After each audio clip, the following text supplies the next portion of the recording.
Happy Wine Wednesday, everyone. I am sipping on some Chardonnay tonight. Let me know in the comments what you are sipping on. I hope you've had a fabulous week. I hope your tanks are doing wonderfully. I have a couple of quick announcements, but just to let you know, Cheryl couldn't make it tonight, so I do have Ray and Holly with me. Let me turn on the chat so I can see what you guys are saying.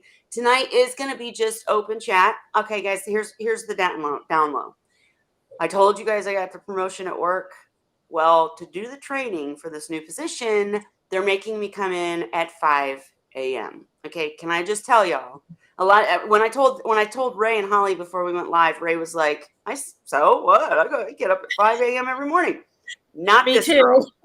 Okay, well, good for y'all. I am not a morning person, and I haven't seen 5 a.m. for probably 20 years. So I am like Walking Dead, and I still have to be there at 5 a.m. tomorrow. So tonight is probably going to be a shorter stream. If you have any questions, open chat is not just for us to talk about our stuff, but it's for you guys to ask questions. So if you have any questions, that's what we're here for. We're here for you on open chat nights. If we don't get questions, we talk about what we got going on, right? So ask any question. There's no bad question, even if you've asked it before and you need some clarification, even if it's a new question. Whatever. We want your questions. That's what open chat's about, especially because even though I have been Walking Dead 5 a.m. Kelly, I'm also still reaching out via email because I have more daylight where my eyes are open, right? Because I'm used to working second shifts. So usually I get up, go to second shift, I get home, and it's too late to do anything. It's 10 o'clock at night, and then I don't get up again because my significant other works third shift. Anyways, I'm going to stop rambling. But since I'm working 5 a.m. to 1, I get off and I have daylight. So I've been reaching out to some guests that are coming up. I won't announce anything until I have absolute for sure times, and I will be posting about them, so watch for that. I told you guys last week, I really want to do some giveaways to get the group going. So on Facebook, if you're not a part of Seahorse Whisperer group on Facebook, everyone can join. It's anybody can ask any questions there. We do have some experts in there. Like Dan's in there, Chris Carey's in there, Graham Short's in there, the ichthyologist. A bunch of people are in there, and we want you guys to join. Now, the members are going to have some special perks, which we're working on too, but everyone is welcome to join. So go join. If you have any friends that are into seahorses, make sure they know to join. Share. But anyways, I know I'm rambling, guys. I'm tired. But so there will be some giveaways coming up. So watch for them. They will be through the group for sure and be, to promote the group. So, and we had Gina on last week, which was a lot of fun. If you weren't here last week, go watch that episode because we had a lot of fun with her and learned more about her, Gina's Reef. And yeah, she made a suggestion about a brine shrimp hatchery kit as a giveaway. So wink, wink, that might be coming up. Okay, besides that, that's all I really got. Oh, my only Seahorse update for you guys is that I've pushed the limit a little too far. For anybody who doesn't know, I was testing out an all-in-one 40-gallon to kind of prove that you can keep seahorses in a smaller tank, because I know a lot of people come on the show or listen to the show and they hear like Cheryl talk about her amazing, and they are amazing, fry tubs. And, they see Holly's tank that's really big and has a huge sump with everything in it. And we do absolutely recommend sumps, but I just wanted to show that you can keep them in a smaller tank if that's what if you're in an apartment, or if that's just what you want to do. You don't have the space and you still want seahorses. So I've been doing this for, I would say, about a year now. You think the all-in-one's been up? I should write this stuff down. I know, but do you think it's been? How long have I had? Well, wait a minute. Did you have that tank when you got Aphrodite? Right. Yes, she So was the it's one of the been first. 2 years Oh then. shit! Well, look at that. Because she'll be turning 3 very shortly. Well, look at that. I'm doing even better than I thought. Okay, so it's been almost 3 years apparently, and I've had struggles. I've talked about them on the way. The smaller tank is more work. I had to up my water change game. Sorry, twisted my words. And like I had to get creative with equipment because I didn't have that sump to do all the heavy lifting for me. So, I ended up getting a Robert King char chamber, which helped. I ended up using Purigen and Aquachar in the sock. I got an overrated skimmer, but it's still, I have to clean it way more than I do any of my other skimmers because it just gets skunked up. So anyways, bottom line is they're still doing well. However, the one thing that I also talk about in the how to set up a Seahorse tank video, which I am going to redo and make much shorter as soon as I possibly get the time. But one of the things I talk about is the other reason that you want more water volume, bigger tank. Like we always talk about, you want more water volume for the cycling and for the nutrient export, right? Because if you have a sump with a huge skimmer with more methods of filtration, you're just going to do better. Well, the other reason that we always recommend bigger is better is what I'm running into now, is that number one, I overstocked the tank because I wanted to see who hooked up with who, so to speak, because I've got Seahorses from Vincent, I've got Seahorses from Ocean Rider, and I've got Seahorses from Holly in that tank. So I've got 5 Seahorses in a 40-gallon all-in-one. Please don't ever do that, okay? Because it's, again, a lot more work. And I know I'm rambling, but I'm getting to the point. The other reason we always say bigger is better is because I just noticed as I was taking a video the other day, they're getting huge.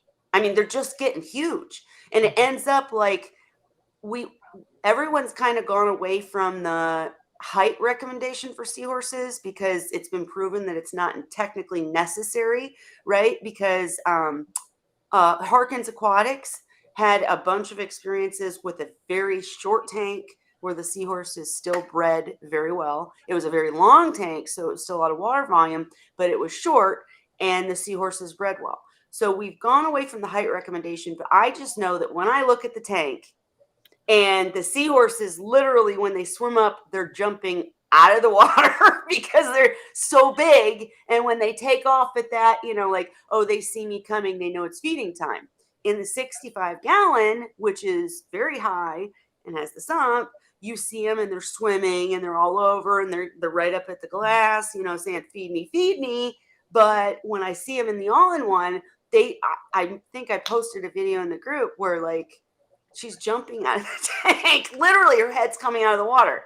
So they're just getting too big. So my big announcement with all that rambling is that I'm going to be doing some switching around in my tanks because I'm currently only running 2 Seahorse tanks, but I have a lot more room in the 65-gallon, and I need to not have 5 Seahorses in the 40-gallon all-in-one because they're not little tweens anymore. They're big old Seahorses that I'll try to post a picture in a little bit, but the bottom line is they, when with tail unraveled, they're higher than half the tank size. Do you know that? Does that make sense when I say that? Yeah. Okay. Well, that makes sense because Sadie is the same age as Aphrodite, and she's a good 8 inches or so.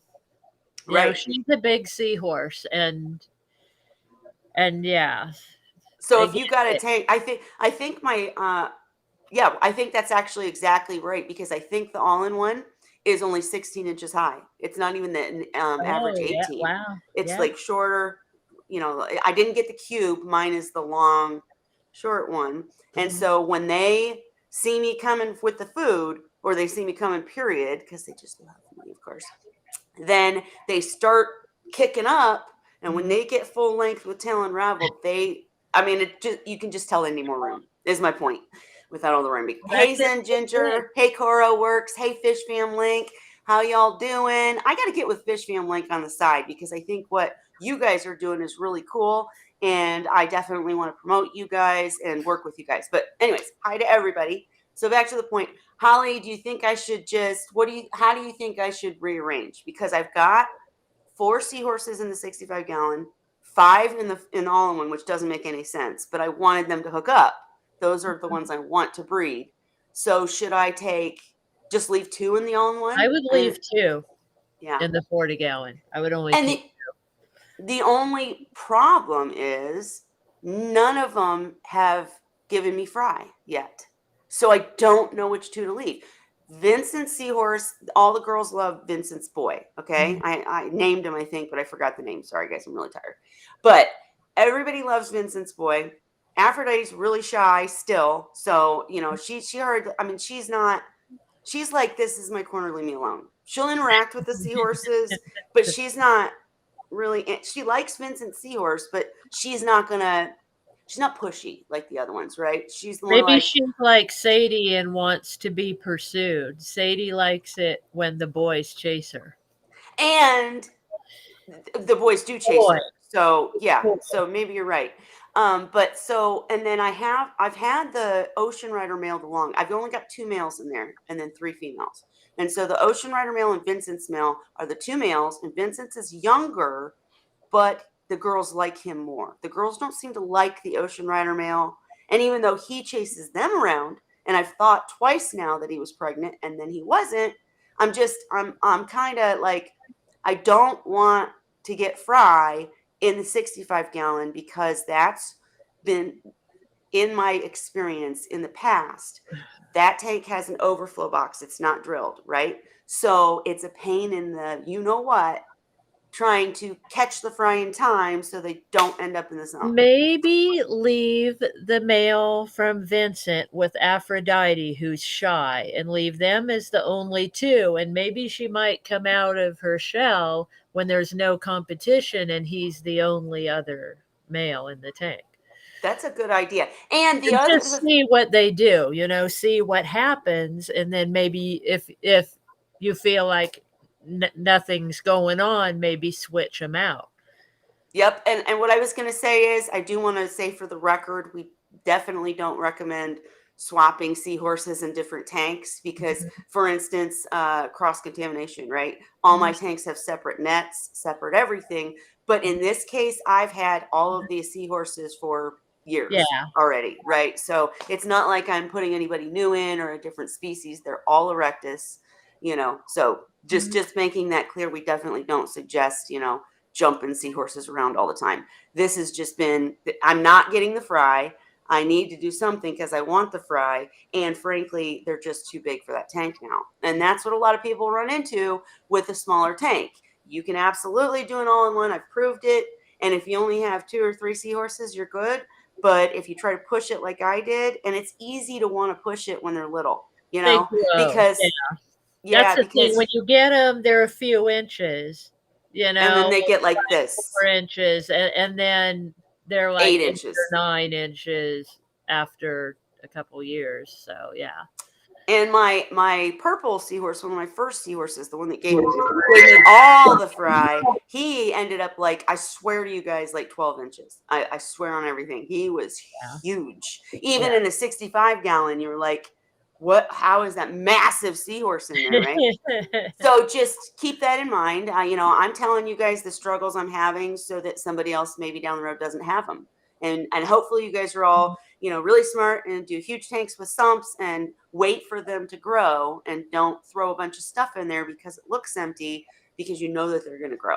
But, I push the Yeah. limits. So I think I'm going to do what you suggest. The other thing I could do is I have 4 tanks in the bedroom with all equipment.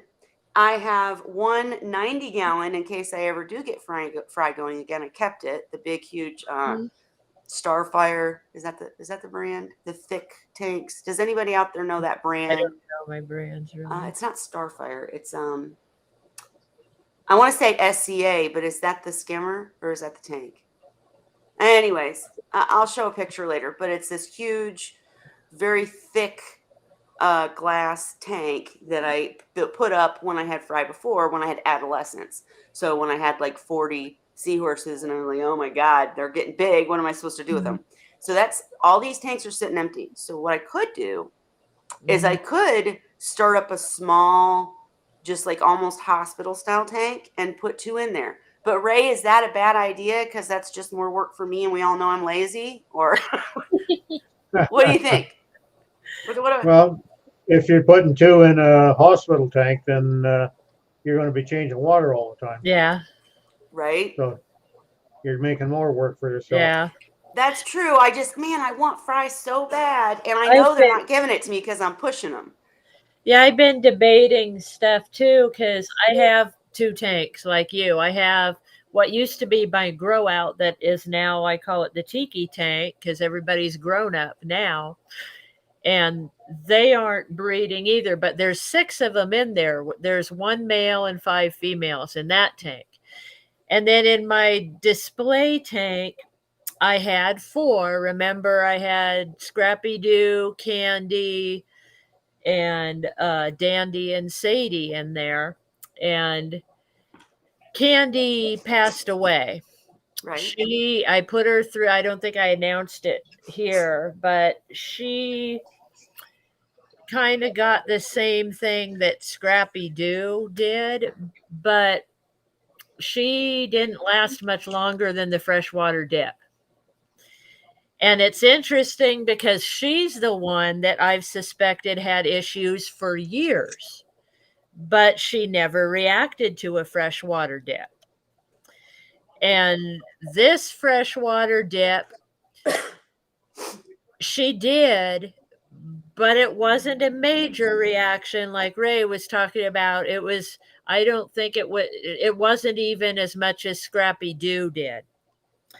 But she didn't really recover from that. A few days later, she passed. And ironically, I still have Scrappy Doo. Right. Which is, who's not eating. So I do expect to lose him.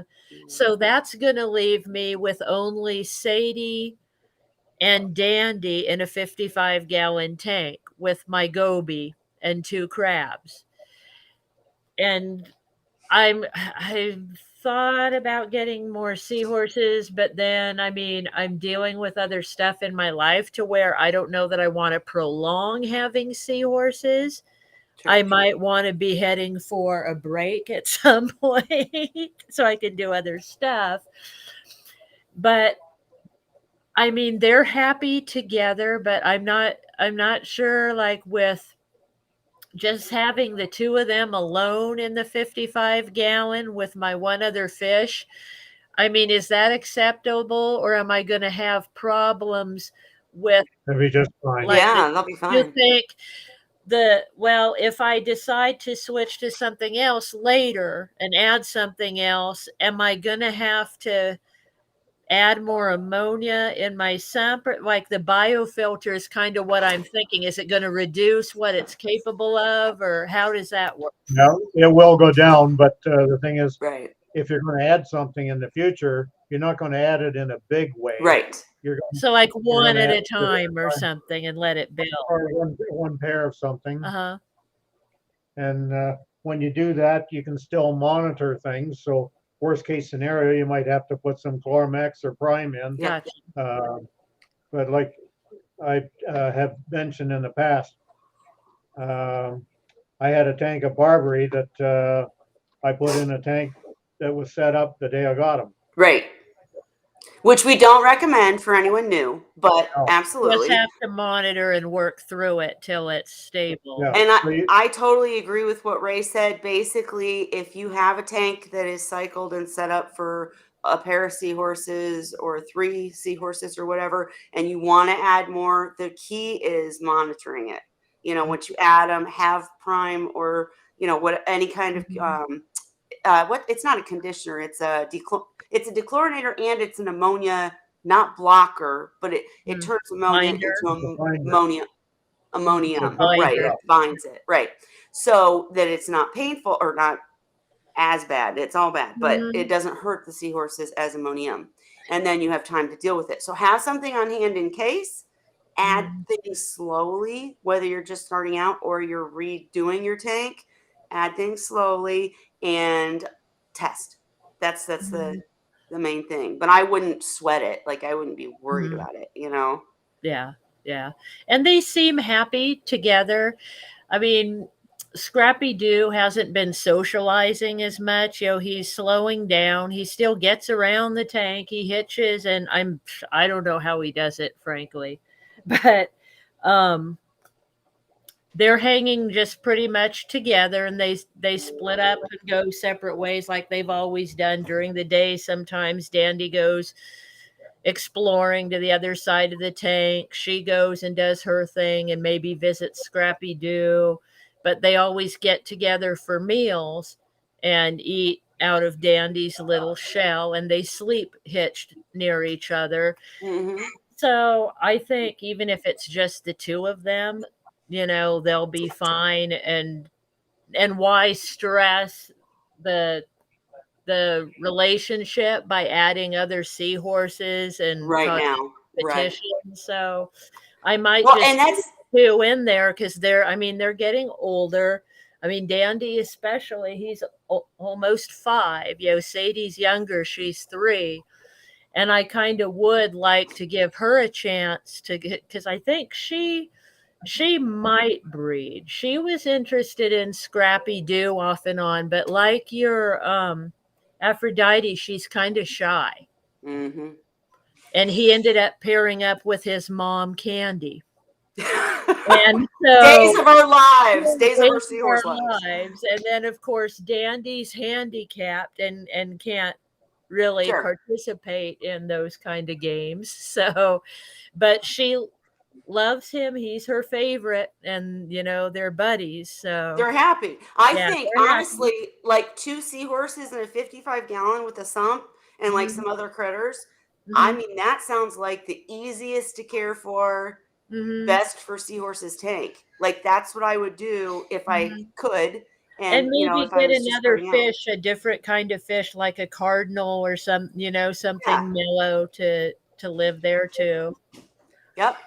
And let's see. Okay. But yeah, no, I agree with you. Sorry, I'm looking at all the comments trying to get to them too. But no, Holly, they'll be fine. If you add stuff later, do it slowly. But I think that's still going to be an awesome tank, especially because that's kind of the key benefit is once they're older, they're bigger, right? So now it still will look like a cool seahorse tank because you got 2 Hmm. bigger seahorses in there versus Hmm. tiny ones. Because that's Hmm. why where people mess up. I swear, like even Yeah, they're myself. both big seahorses, and yeah, they're friendly. They're well established. They're at a point. It's interesting. They're not as messy now that Candy's gone. There's not the food competition as much, so they don't scatter food everywhere really. They eat calmly together. I actually had to start feeding my Goby. He used to be the cleanup guy, but spilling's not happening anymore. So he So needs food. I so, I don't know if you saw on our little Facebook channel, I posted a video of him the other day. So I've been target feeding him with the turkey baster. Oh, I And didn't I see that. feed I'll go the look. seahorses. I gave him his own little dish. And so I squeeze the mysis above the dish and he catches it in the water column. He comes up to the turkey baster and whatever he misses falls into that dish so that after meal time's over, when I clean up for It's Sadie there. and Andy, I siphon out his dish too. So that's been working out. Actually, I'm curious, Ray. I don't know if you'll have an answer or anyone in the audience, but that's Zen Ginger asked, and I think she was speaking to me. Are any of the seahorses showing more breeding behavior? I mean, it seems likely those would do the deed if left to their own devices. So, Ray, I've got a double-edged question. The first part is, do you think that having too many seahorses in a tank creates too much competition and therefore they never end up hooking up because they're all dancing with each other and it's just too crowded? And I'll let you answer that part and then I'll ask the second one. It is something that does happen. It's not an automatic thing. Like everybody that has too many in a tank is going to have that, but it'll depend on the individuals that are involved. And if you're the unfortunate one, yeah, that can happen. That's and I suspect there's a good chance that if you go with any one pair in that tank, that you may in time see some results then. Gotcha. No, I think you're probably right. I was just waiting for them to hook up, and they're like, "We all want to hang out together, so we're not going to do it, Mom." But because they all dance, every single one of them dances with each other, with one of the males at some point, and That's so how it is in my tiki tank because there's only one boy. There's only one yeah, male, and he just goes around from girl to girl. And maybe he's sometimes I'll overwhelmed, see him like this, and he's got three of them, right? all around. Right. Poor guy can't handle all the women. I know. So maybe that's it. And the second part of the question before I forget is I have noticed, Ray, because I was saying earlier when I was rambling about the fact that I walk up to the tank and they're getting so big that they're literally when they go to do that, oh, mom's here, I want food. Let me go to the top and show you that I'm here. They're literally heads are coming out of the water because they're so big and they're so strong, apparently. But Mm. my point was they're also eating more. Does that indicate anything to you when in relation to breeding? When if they No, start getting piggy? No? Okay. no. Okay. My All right. girls were always piggy. It's interesting now that see Candy used to be. Remember, I think I brought this up before that she was kind of the one of the tank that got my attention that it was time to eat, and she did the begging job on behalf of everybody else, and made sure everybody was getting food in the tank. And now that she's gone, Sadie is trying, Yeah. and Taking up the she's not as it's funny because she'll start the dance, and I'm like, oh, that's so cute, I'll get the camera, and then she'll go swim to a hitch and turn her back on me like she doesn't want to be on the, she gets shy all of a sudden, but uh-huh. she'll try a few dance moves, and then she gets like, I don't know what I'm doing, but she's trying to fill that role in the tank now. It's kind That's of so cute. funny. It's kind of Yeah. cute to watch, but she'll dance for a minute, and then suddenly she'll go down to this one hitch and turn around so her back is facing like she doesn't want to be seen. Funny enough, my mail from Vincent, I've got to get those names back out. I let you guys name them, and I'm so sorry I'm a terrible Seahorse mom because I've forgotten their names. But I'm gonna go look up because we did a poll and you guys decided for me, and I'll go look it up. But my mail from Vincent, he's kind of like that. He is very forward with the ladies. He's like, pew, pew, look at me, woo. But then if I come around, he's Not you. like, go away. Go Yeah. away, lady. You ain't cute. So I don't know. That's interesting though, how some seahorses are more human friendly Yeah. versus Ray. Their names are important, dang it. But Yeah. um, so Cora Work said, and I know I'm getting to these comments late. Sorry guys, but before I go to Cora Works, I did want to mention before I forget, I'm wearing a Reef Dude shirt. That didn't look very good. You can't see it very well, but it says, "And you said I never buy you flowers," and it's got Nems on it. It's very old, so it's a little worn, but Oh. it's a really cute shirt. Reef Dudes has not only come on the show, but he's a personal friend. So I wanted to show that I was wearing it. I didn't even realize till I just looked in there. I was like, oh my God, I'm wearing Reef Dudes. Also, that reminded me that in addition to some of the giveaways we're getting ready to do within the Facebook group and for members, I ordered a bunch of Seahorse merch from the Seahorse Whisperer page. And I did tell you guys to hold off on ordering from there because I need to adjust the prices. They're ridiculous. And I want to adjust them because I don't care about making money. I just want us all to have cool Seahorse stuff. But I got some ordered so that I can give them out. So just watch for that. All right, back to the point. Sorry. Coral Work said, I put a piece of sponge in front of the slot, in the front slot of my overflow box and swap it out when I turn my return pump off for feeding once a week. This is for a freshwater tank without filter socks, though. And actually, the filter socks have been a save because in my tank, actually, I'm thinking of the other tank, but and in this tank, I have the algae scrubber, and the sock can be a safe because Holly's experienced numerous times. You get fry in there, as long as the water's always hitting them, they live. You can, They're and in there in the water. Dan has taken a Scoop sock them out. full of fry and put it in a bucket of water, and they get untangled and they swim up and they're fine, right? So a sock can actually help in that situation. But as far as the sponge thing, let me tell you, Coral Works, I have played with everything in that 65 gallon. It is just a pain in the butt because I never got it onto a strict schedule, or the Seahorses didn't. Because some people have Seahorses that they can tell you it's the 28th, I'll have fry in 2 days, right? Mine were never like that. Or maybe I just wasn't as disciplined and didn't notice. Whatever, we won't go there. But I always had to watch for the warning fry. Like I would notice the male's pregnant, he's getting bigger, bigger, bigger. Oh, now he's hiding and he's, kind of standoffish.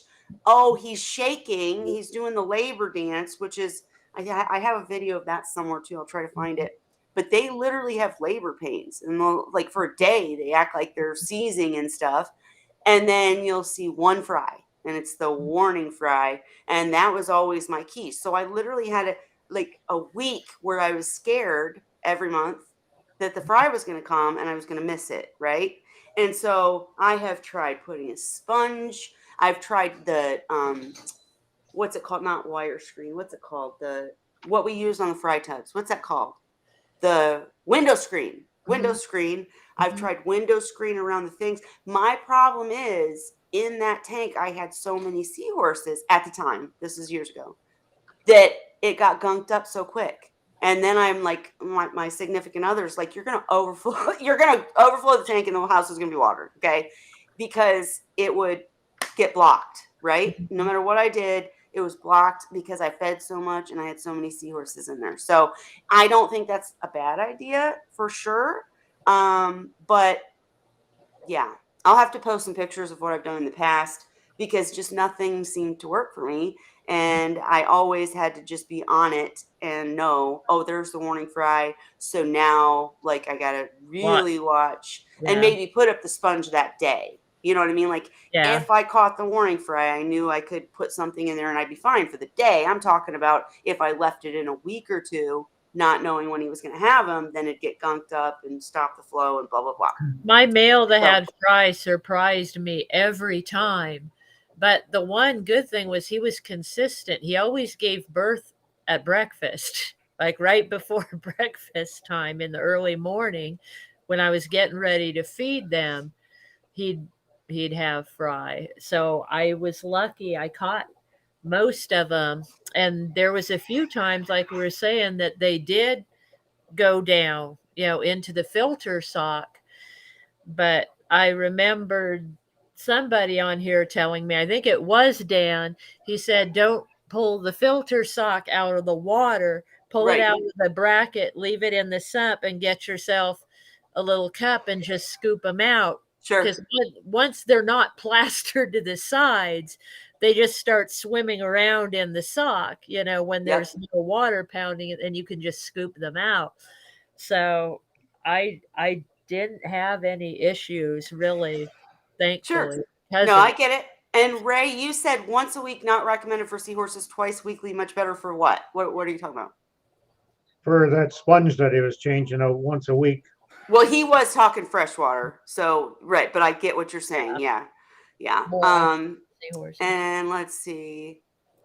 Okay, Zen Ginger said, don't know if it's the same in salt, but with freshies, you often separate males and females and add back the two that seem the most active, but you would need two additional quarantine tanks. Look, I'm trying to have less tanks in this house. I mean, that, as I said at the beginning, that's an option. I might like separate them out and have two in this and two in this and see, I may do that, but I'm so lazy, and I'm working this schedule, and I'm just like, I don't want to let them end up in bad water and not do well. Because actually, that's another update. I don't think I ever ended up telling you guys, but when Holly started having Seahorses, or started having issues with, I think, Scrappy Doo and not eating, and we couldn't figure it out. And at first, both Holly and I were having the exact same issue. A male wasn't eating right, and we thought they were pregnant. And then you've heard Holly's story. I don't think I ever updated you guys on mine. Literally, I did a huge water change because he was not pregnant, obviously. And nothing happened since it. Like now he eats like a pig. So it literally was that I just have too many seahorses in there and it wasn't doing enough work. So, yeah, I just don't want to get in a situation where the seahorses suffer because I can't take care of all the tanks. I used to have, guys, look, I used to be ambitious. I told you I've got 4 tanks in there. I've got 1, 2 running. I've got another big old 90 gallon. They all used to be running. And if I get Fry, we'll see. But until I get Fry, I'm trying to kind of, back up. Okay. And Cora Work said, that's how I keep the Endler Fry from ending up in my sump. Oh my gosh. You know what, Cora Works? I want to have you on as a guest. I personally want to learn about Endlers. So, and they're fried. That sounds so cool. So we gotta get you in as a guest because it's Wine Wednesday, right? I mean, it doesn't always have to be about seahorses. Ray probably won't come when we talk about other fish, but that's okay. He could have a break once in a while. All right. Okay, and Zen Ginger, I'm going backwards, guys, because I'm going back to the comments. But Zen Ginger said Google says SC aquariums use Starfire glass. That is what I'm referring to. Yes, it's. In fact, let me look it up real quick and see SC aquariums. I think that's what it is. I don't know why I was saying SCA, but SC. That doesn't feel like it's right though. Yeah, no, maybe it is. In the meantime, Yes. can I make a comment Please, back Ray. on Go ahead. the fry in the sock? Yes. Rather than trying to scoop them out of the sock, it's a lot easier if you take a container, stick it in the sump, put the sock in the sump, and then lift them out together.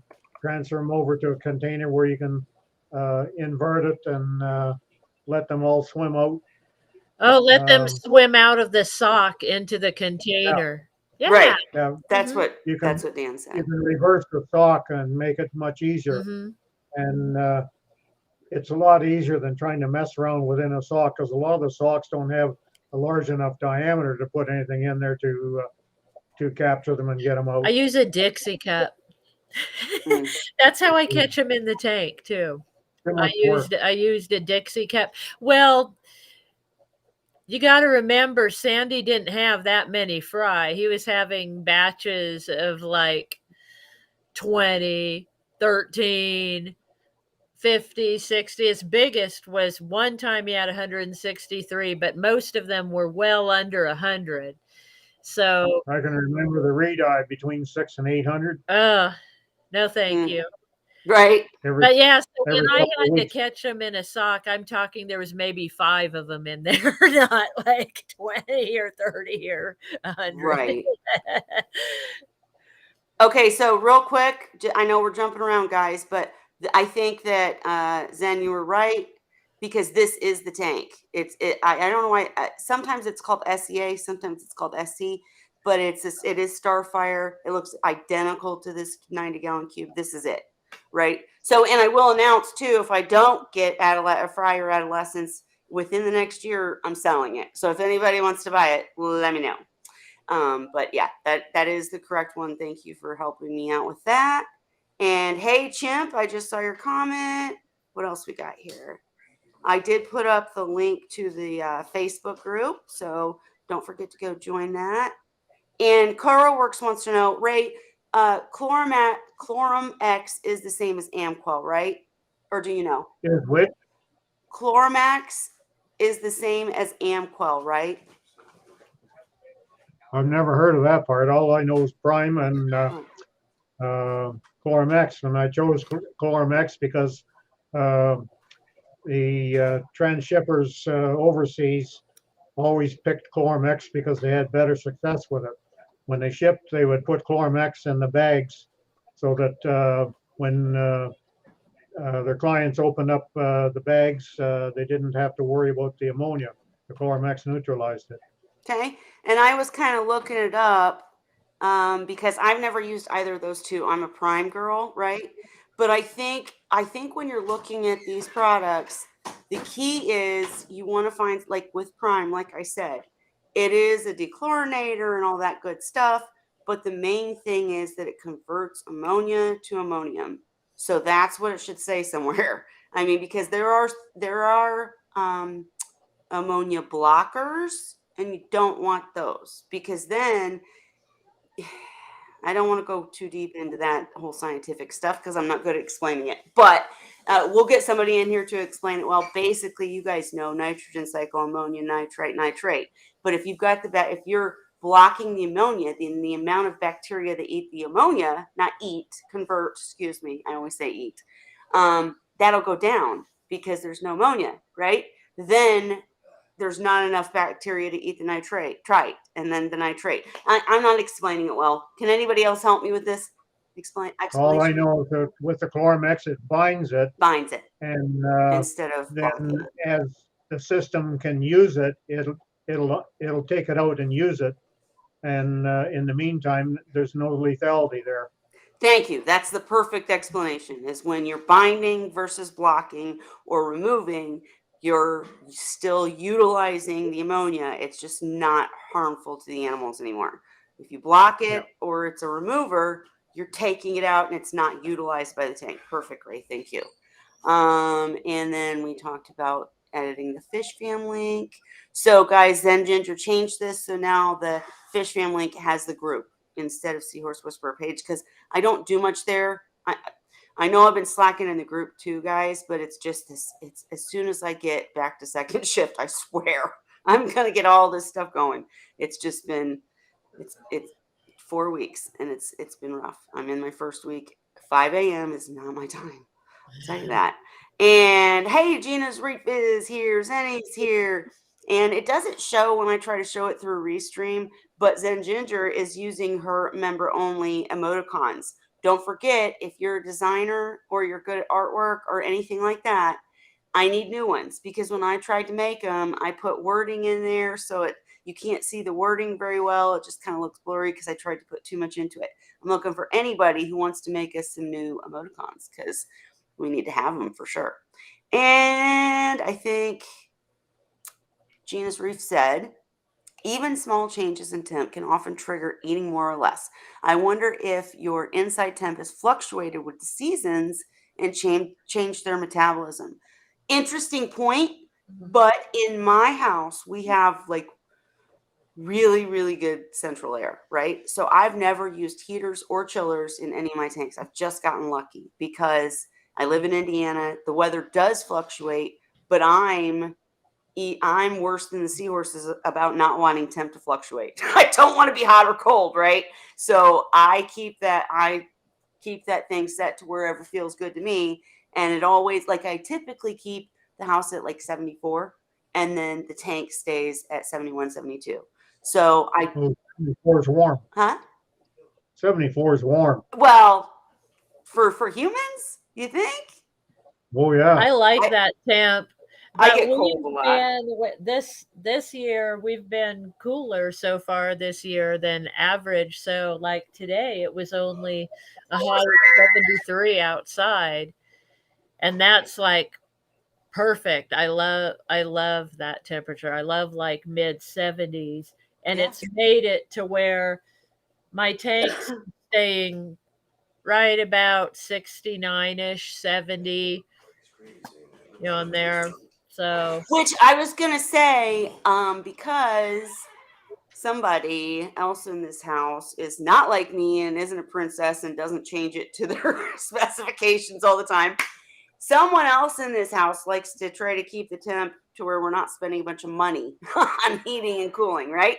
So he tries to keep it very average. And I will say you might be right, Zen, because I did notice that when he was setting the temperature in the house, the tanks were getting down 68, 69. And I like to keep them at 71-ish. I think it does promote breeding. I know it does. Higher temps, whatever, can promote breeding, more live foods. There's lots of things I could be doing that I'm not, but maybe when I'm fluctuating, when I'm messing with the central air, maybe it is fluctuating enough that it's making them Mhm. eat. Let's hope it makes them breed too. Mhm. And Ray has to go feed, no problem. Absolutely. And ours does too here, just because the way we do it is we open up the house at night when it gets really cool at night to cool off the house. And during the day, the temperatures are rising, but the temperature in the aquariums is always behind what's going on in the room or Right. outside. Well, it So takes a minute. so Yeah. they top out like at 6, 7, 8 o'clock in the evening when it's starting to cool outside. The chillers are coming on because the tanks are hitting 72, Right. even though it's only 60 something outside. It's because of the lag. Right. But yeah, that helps that it's cooler at night here. So yeah, we open up the house and then it'll get like in the 50s outside. It drops the house back down to the 60s and then it starts going up again throughout the day. You know what though? So I their really think temperature does fluctuate. They'll go between, sure. they'll top out at 72 and get down to like 68, 69. You know. Well, Dan has corrected me on that because I had an issue when I first started keeping seahorses where my central air that I depend on not only for me but for the seahorse tanks Mhm. went out. And it was at the worst part of summer. And the tank shot from when I came home, the tank was at like 86. I mean, Oh, 86. Yeah. So way beyond what we keep seahorses at. And I messed up. I freaked out and lowered the temp quickly, right? I was using ice, I was using water bottles. yeah. So the two things that Dan has corrected me on and explained is that number one, if you do have a scare like that, you have to lower it slowly. You have to go slowly, even Mhm. if you're scared, because it's worse for Mhm. them to go whoop, whoop, right? Oh, If it goes whoop, yeah. whoop, it's not as bad. Yeah, it's And he easier. also corrected me. So when I had that happen, my seahorses got a bacterial infection. I Mhm. ended up treating. I've got a whole video on treating for a bacterial infection because, and one of the medications Furon 2 isn't as available now, but I was successful. But the thing was, I had to treat for it, right? And that's why I got on the kick of telling people. Everyone says keep seahorses under 74 degrees if at all possible, right? If you're going to keep them above that, make sure that you're keeping the tank darn clean because they're just Oh, yeah. basically the higher the temp, the faster bacteria grows. Bottom line. Yes. So if Yeah. you're overfeeding a tank, if you've got leftover food sitting there, if you've got other critters in there, anything, the bacteria, silicates, all that stuff grow faster in higher temps. So that's why we always say try to keep seahorses under 74 degrees Mhm. minimum. And it does work. See, my seahorses do great at 68, 69, Yeah, right? mine too. It does mess with you if you're Mine. trying to do other fish or coral. That's the whole Mhm. problem with mixing fish and coral, right? And Mhm. Gina's Reef is not having trouble with that. She talked with us last week about Mhm. keeping seahorses at her aquarium store. But Mhm. just, I'm still going to stick with the recommendation. If you can keep them under 74 degrees, that is key because you don't run into these problems. I'm rambling. I forgot where I was even Now I'll going with say this. my Hang on. fry, because they were Oh, born in the summertime, most of them in late summer, like we're talking like July, August, yeah, mm-hmm. really hot, where we get to be close to 100 degrees here, and raising them in, little tanks. I didn't have them on chillers. Right. So those little guys, their houses got to be 78, 80, 82 degrees, and they made it through. They survived. Those are the ones I have now. But I think part of it is we keep our fry tanks so sterile Yeah. anyway. So they were getting their water changed all the time, even though it was hot. You Right. know, No. they And I mean, basically just to be left real, and for I'm saying, bacteria I, because they were constantly being cleaned and water changed and but sterile. I agree with you 100%, but well, okay, I guess 80% because I will also say neither one of us ever Mhm. had thousands of fry survive. No. Mm-mm. So if you want thousands of fry to survive, keep them at lower temps. And Oh, I yeah. remembered what I was going towards, and that was that definitely when you have lower temps, seahorses do better because there's less bacteria.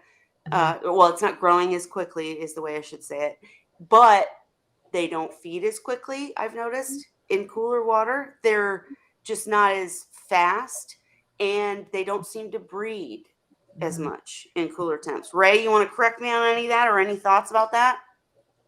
Like I'm Dan's talked completely about, out of the picture. I went to feed the seahorse, so I don't know what you were talking about. I was just we were talking about temperature and how it affects a tank in general of seahorses, and also how it affects seahorses breeding, because that's one of the tricks, you guys, that Dan has shared.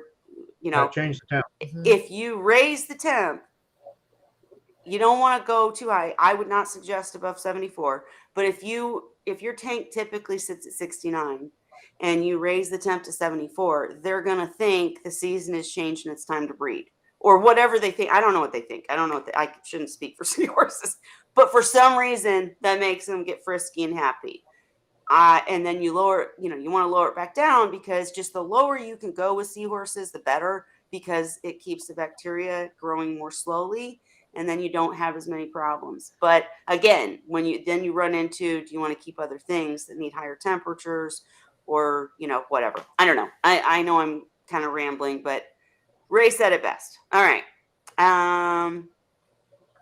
Let's see. There, you guys were talking about the sponge. Shrimp nets are great for fry. I always used a cup too for the seahorse fry. When I was using the 65 gallon, I had a princess cup, like the Disney princesses, and that was my seahorse fry cup. And I would turn everything off, obviously, the second that I saw that they were being born. And I've had many times, Ollie, you said that they would be born right after breakfast or whatever. Oh Right no, at breakfast, yeah, right before, usually very early morning. He would mine fry. Other than the one time that he had so many, it took him a couple days, and he was having fry all day long. for days, right? Little batches at a time, and that just went on and on. Well, I was going to say my seahorses have always waited until I'm literally walking out the door for work or for whatever. And then it'll be like, oh my God, there they all are. Oh crap. Well, mine was close because that's when I went to work. I'd feed the seahorses and go to work. So it was at that time in the morning, because I worked in the morning. I'd leave the house at 7 a.m. The seahorse is giving birth at 6:30 a.m. Right. And Ray, you made the comment, seahorse fry are best not out of water using a net. That's probably why we were told to use cups and why we got used to it. But then again, Turkey baster works good. oh, I don't like the turkey baster. I'm afraid it's gonna the suction's gonna mess them up somehow. I don't like a turkey baster, but that's Mine just got I couldn't be stepped up bothered with so the time many it takes. times in siphons cleaning the tank. It became like a ride for them, I think. But Ray, I was gonna say that we've talked about earlier that if you have a sump and you have a sock, you can still salvage the seahorses. I've salvaged seahorse fry from an algae scrubber, you guys. I They're have. tough I little called. guys. They They're really tough. are tough And as I've called far as Dan and I physical. said, "Oh my God, he gave birth and I lost them all because they're like just laying on the sides of the algae scrubber in the algae." And he was like, "No, It's no, like, no, get in chill the out." water. I'm crying, freaking out. He's like, "Get a bucket, make some Yeah. salt water, or grab some salt water, put the nets in there or the screens in there, watch them swim off." Let And them they did. swim. Yeah. They Yeah. did. I No, don't think I lost even one. they're strong little guys. They're little bodies, and I think it's because they have those plates like the adults do. They're tough. I was always surprised at how I don't tough know if they have the the plates at fry birth. was. I don't know They're if they have the plates hard at birth, though. but Did you ever? no, I yeah. know this is horrible. Oh no, don't tell it then, Holly. Don't do This it. is Don't do it. horrible. Have you Okay, go ever ahead. had them stuck to your body? No, The never, fry. This happened to never. both Heather and I. Oh Lord. because you're working with them, cleaning stuff, and they're so tiny. And if there's sometimes they'll get stuck to your skin, and it I've feels never like had that happen. it feels like you have an ant on you. They feel Oh like an ant. no. So you're like, oh no, that was a baby They Ray, squirrel. get caught in the hair in my arms. really? They get Caught in the Yeah. hair on your arms. I've Yeah, never had no, that happen, but I'm hearing you're you. I mean, I could lucky. see it. And so you're saying though that when that's happened, you've realized that they feel hard because I've They're never tough. Yeah, they're like tough touched a little fry. bodies. Oh, Yeah. good. They Good to feel know. like how an ant feels like if you squish an ant or it's kind of hard shell, like Yeah. it's like that. Okay. All right. Sorry, but No, good to know. Good to know. Good to know. And Cora I'm Work not the said, only one. It happened to Heather too, she "Oh, said. I know. It She's happened to Ray. No, it happened to Ray too in his hair. But I just personally, I never had that happen. But that's just probably because of dumb luck. So Cora Work said, brine shrimp nets, the flat ones. Those are how I rescue shrimp and fry from the overflow box and those narrow slots. And absolutely, I've used a brine shrimp net when dealing with seahorse fry. But I did. I'm going off into left field. But I wanted to ask you guys, I'm thinking that the reason that I'm getting too much excess little pieces of Hikari mysis when I feed my seahorse is because I'm using a brine shrimp net to rinse the food. And I think it's too small of holes.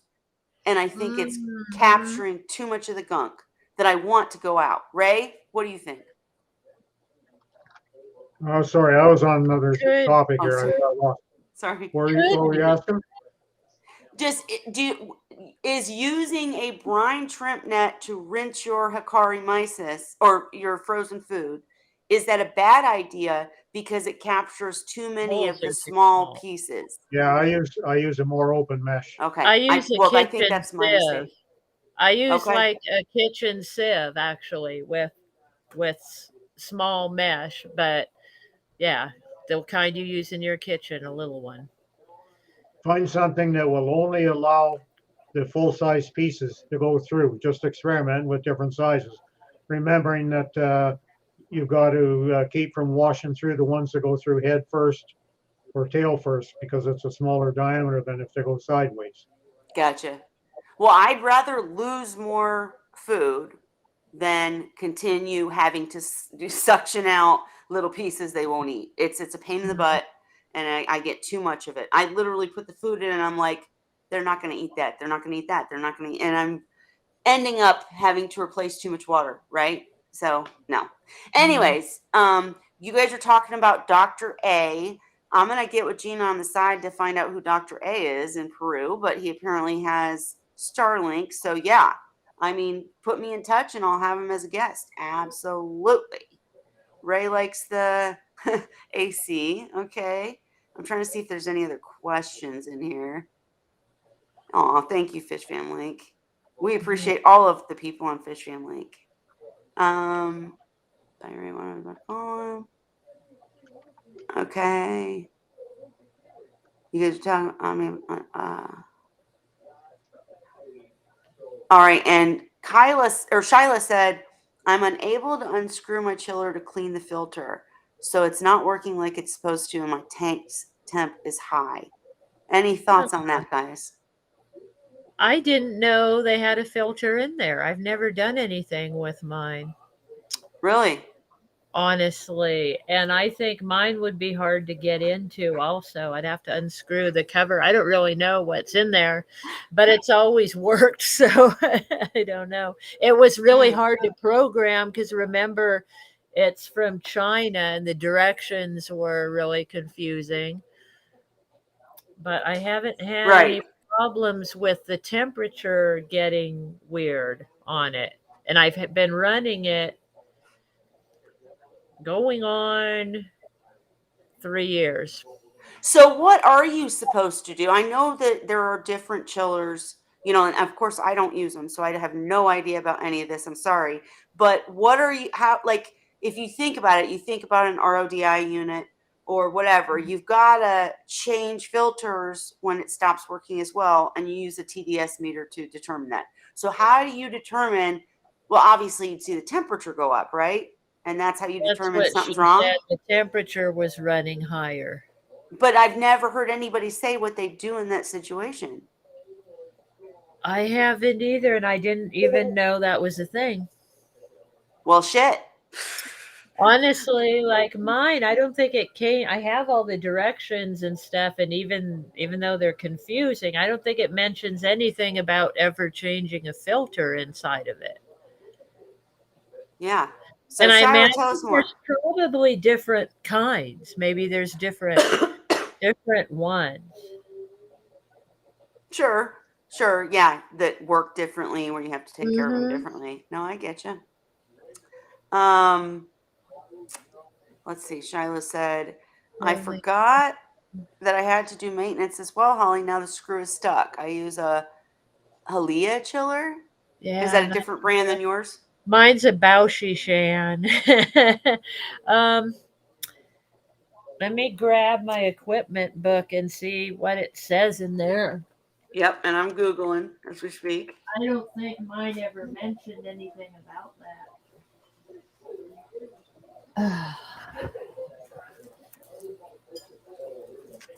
So I think this is what Shyla's using. Correct me if I'm wrong, Shyla. Here's Shyla's, and that looks nice as heck. Oh, why is there a person in that one? Anyways, okay. Oh, that looks similar to. No, mine's not quite like that. So yours, the water goes Similar. through, comes back. Okay. Yep. But where, and the filters are in here, I'm assuming. That's what I'm assuming. Huh. Interesting. Oh, here we go with the damn tubs. All right. Anyways, go ahead, Holly, with whatever you're Oh, saying. I'm looking to see if I can find the guide to it. But it wasn't much. I'll tell you, it was a cheaper one from China. And I had to talk to the company to program it. And because they were in China, like I would email them and they'd get back to me at night. So one day at a time, I made progress talking to them because they're the opposite time schedule. Well, of Shyla me. said the vent and filter in her system gets clogged up with dust, so they have to take it out the filter and vacuum it, which that makes sense. Oh, like air filter, like. Yep. Oh, Yep. yeah. I've wiped out the vents and vacuum too, because there's a lot of dirt where I live. I mean, we're on a dirt road, and lots of kids on motorcycles stirring up stuff. So, Well, while but I she's didn't looking, know there were filters in there. I mean, I just figured that it's open. well, I mean, Holly, you're like me. You buy something, you just want it to work. We don't want to have to monitor and change stuff.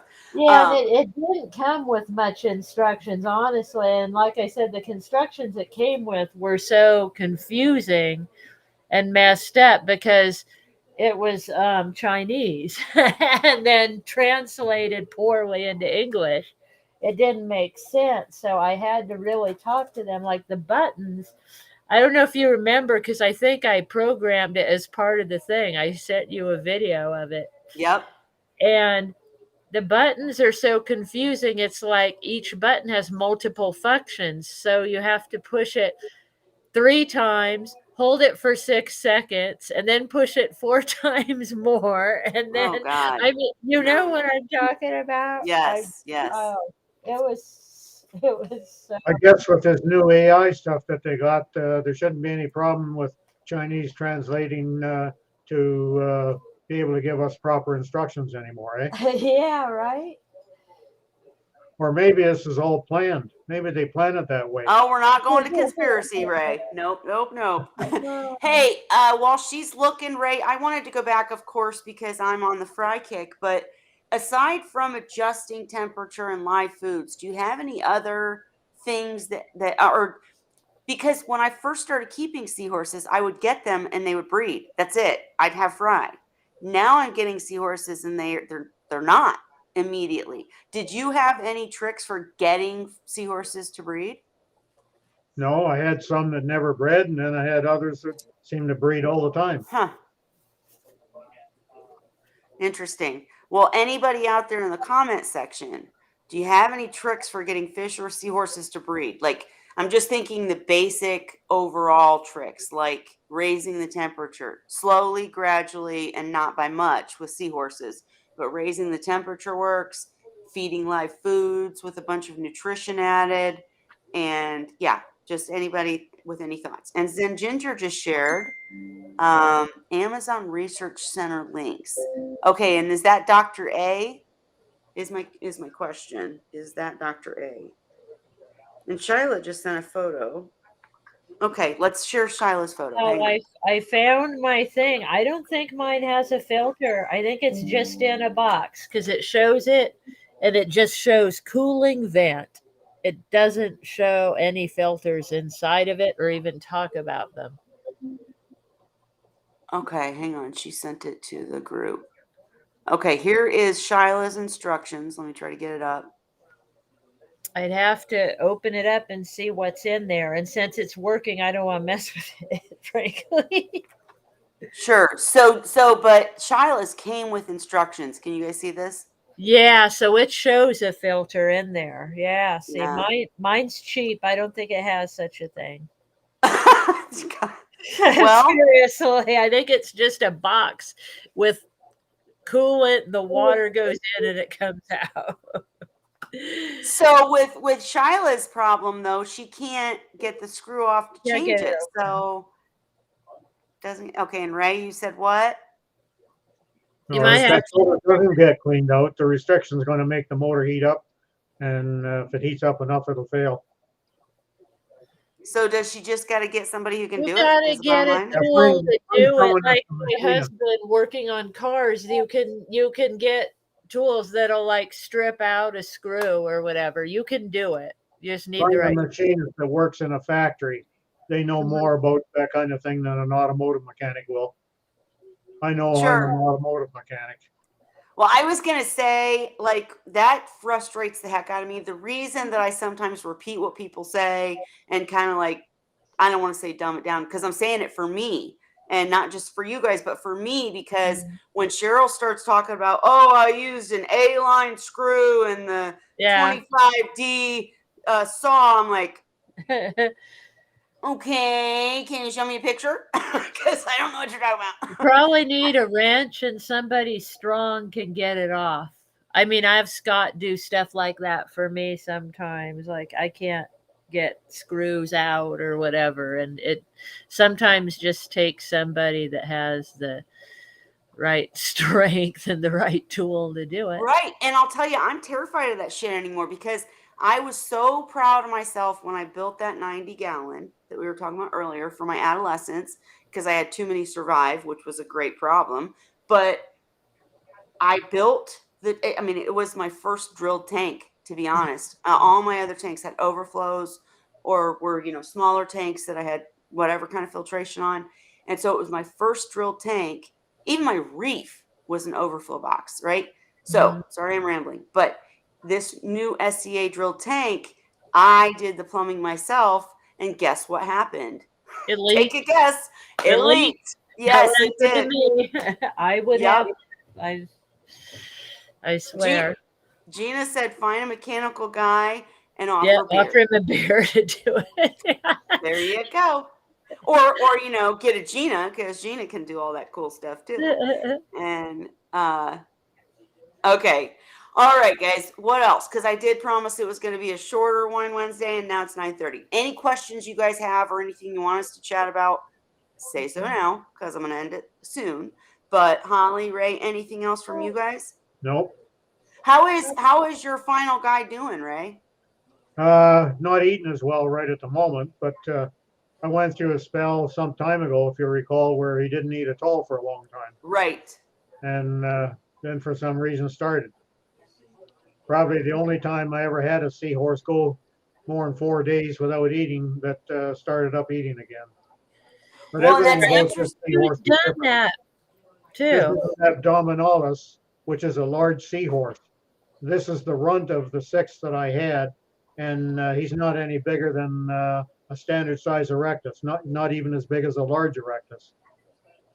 So he was the rent. But that's really an interesting thing, because we've had this discussion, not argument, but discussion before Mhm. about whether or not a seahorse that doesn't eat for so many days can be rescued.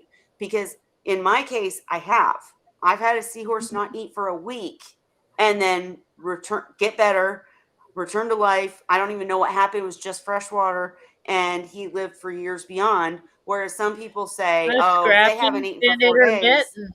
No, yeah. he's twice went more than a week without eating and then went back to eat. He's been back and forth.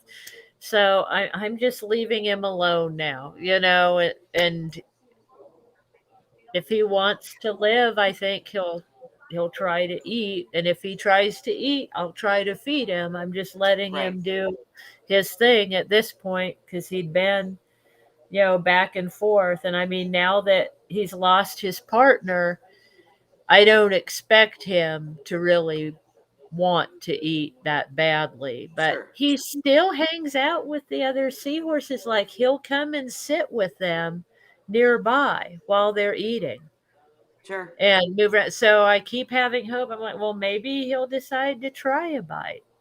Maybe Well, and he'll go to that. I don't know.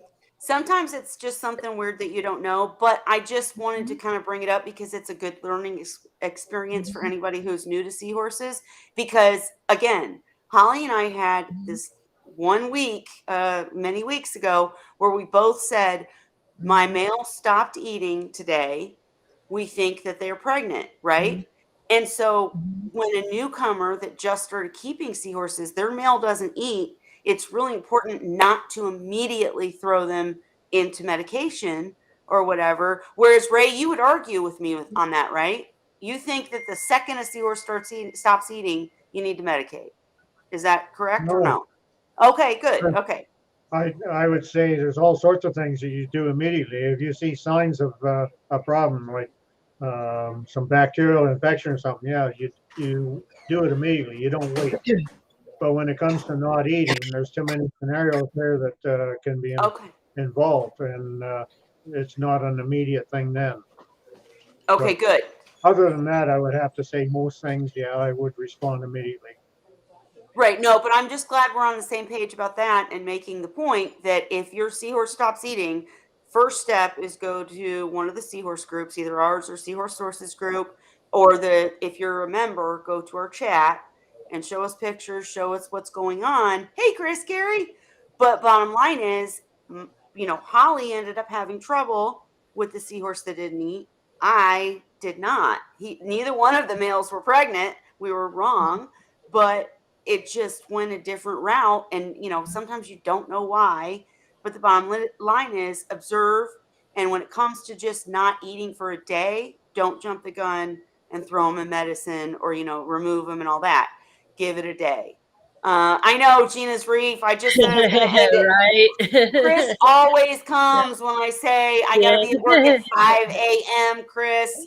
But yeah, I and have we to need, say though, when we were discussing that, yes, at sir. the time I said I hadn't had a seahorse live, if they had stopped eating for 4 days or more, completely forgetting about this one that I have now. Right, I right. made the statement and I was incorrect.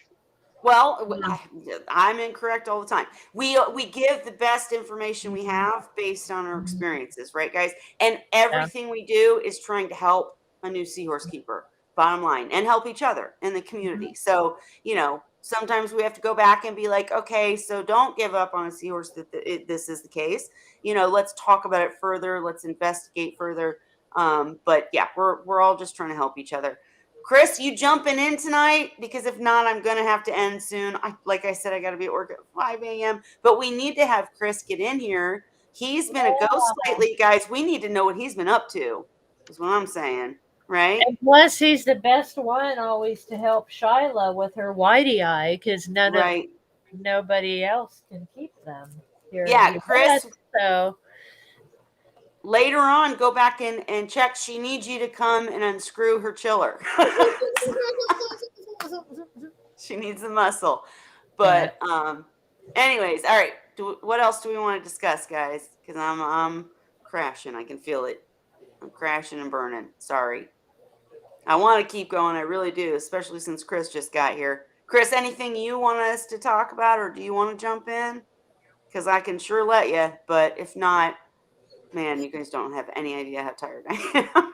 And you guys matter more than my tiredness, but I hear you. I'm gonna keep rambling on and on if not. But I'll let you. hey, want to talk about freshwater fish? We can hop over to Dan's Fish after this and check out freshwater fish conversation. Absolutely. And Gina made a great point. I really think it's important that all of us within the community and the fish fam, we, support each other's channels. I've been sucking at that lately. Again, 5 a.m. in training, guys. I'm going to get back to it. I've been busy with stuff too. I haven't even been watching Tyann lately. Right. I mean, me either. Anything else really, but I got a lot going on. So sure, and everybody understands. Like, I understand if you can't come to this stream because you got stuff going on, and I absolutely visit other streams, and we should, even if it's not Seahorses, because it's a community, help each other. But yeah, no, with the 5 a.m., I just can't swing. I can't swing it. I mean, but so I need you guys to update me what's going on these other streams, and absolutely say in the comments, what stream you're going to next, so anybody watching can go over there and check that out. So I love that. Thank you. And so Chris now is you're finally on my schedule, Kelly. oh God, not for long. Bird. I always go to bed early, get up early. Well, see, but that's my problem. Is they started me at 5 a.m. schedule for training, and what I do is I get off, I come home, and I crash. I'm like asleep, right? Yeah. Then I get up at 9, middle of the night, and like I can't go back to sleep until 1 or 2, and then I got to be there. And I got to get up at 4:30 to get ready, and then I got to be there. But it's just not working. It's not working. Yeah, I bet I will get through it. But once I get back to second schedule, I'll be doing much better. And I will. Like I already said, you guys, it does. The benefit of this is when I do crash and then I get up, sometimes I have hours of daylight, or if I don't crash right away, I have hours of daylight. So I'm reaching out to people about guests. Chris, we need you to get back in here for sure. And there we go. Let's share that. And Gina's 5 a.m. doesn't exist in your world. Like I'm when I'm waking up. And the messed up thing is, this is training, and I go in and I'm not awake for the first 2 hours of it. I'm like, yeah, good luck remembering what you learned that day. I take notes. I take notes, but you'd have to. Anyways. But yeah, and Zen Ginger shared the Fish Fam link calendar of live streams. Awesome. Yes, we should all support each other. Absolutely. And like, if you're, just hardcore Seahorse enthusiast and you don't go to them, that's fine. But that most of the people that have been joining us lately are freshwater people. We appreciate your support and that you come, you know what I mean? And that we can see the comparison. That's always cool to me too, is that, like, we've had Tank Talk with Tyann on, and breeders of clownfish have so many things that they can share with breeders of seahorses and vice versa, because even though there are definite differences, temperature and stuff, but there's a lot of things that are alike, enrichment and how you clean your, sometimes, the equipment somebody knows about, or, so that would work for any, the Robert King Char Chamber is clownfish people. I mean, literally, he's built that for his clownfish. Yeah, and now it's a big seahorse thing because they're so wonderful. Like most seahorse keepers have them in their tanks. I do, and so you just see how the community works together and helps each other. But hey, Chris, I know that you are absolutely working, but we got to find a Wednesday that you can come in. We got to. Or maybe change the time or something, because we miss you and we need to know what you're doing. But and if you didn't see it, Shyla, Chris said message her on the side. But yeah, you guys, for tonight, I feel terrible because I would go all night with you guys if I could, but I do have to be up at 5, so I'm going to have to end it. And we don't want to push Ray because he just came back this week. And Holly's looking tired too. Not looking tired, but you know what I mean. Feeling. We talked about it earlier. Exactly. So yeah, but you look beautiful. But anyway, since I don't have any other questions, I am going to end it for tonight. But just please make sure that you're part of Seahorse Whisperers group on Facebook, because that's where I'm going to post the upcoming giveaways and the upcoming guests. So make sure you're part of it. If you're a member, don't forget we're working on how to make membership even better. So any suggestions, share them with me. And just please bear with me while I get through this training. Then I'll be back on second shift, and it will be great. Everything will be happening. But somebody sent a video. Like Chris sent videos. Okay. What? Oh, well, am I allowed to share, Chris? I don't even know. Let's see. I can share him if he allows me. He sends me stuff sometimes and then it's like, oh, by the way, don't show anybody. I'm like, oh, shit. Yeah, I need to know when to and when not. Okay, well, we'll just show real quick what Chris is working on, not say where or why, but we'll just share it. And oh, he was saying giant sponge filters he mentioned in the chat earlier, so I'm sure it's okay. And I can't imagine that. That's insane. Oh my God. Look at that. Now that's a sponge filter. My gosh, can you imagine cleaning that? How do you squeeze it out? You can't just put it in a bucket and squeeze it out. Well, I'm guessing you just take and squeeze it. Oh, I don't know how to make the volume work. Hang on. Oh, there we go.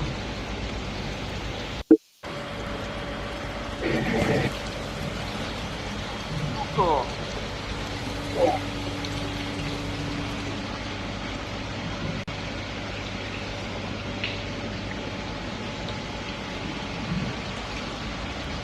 Well, it's in relation to the size of the thing.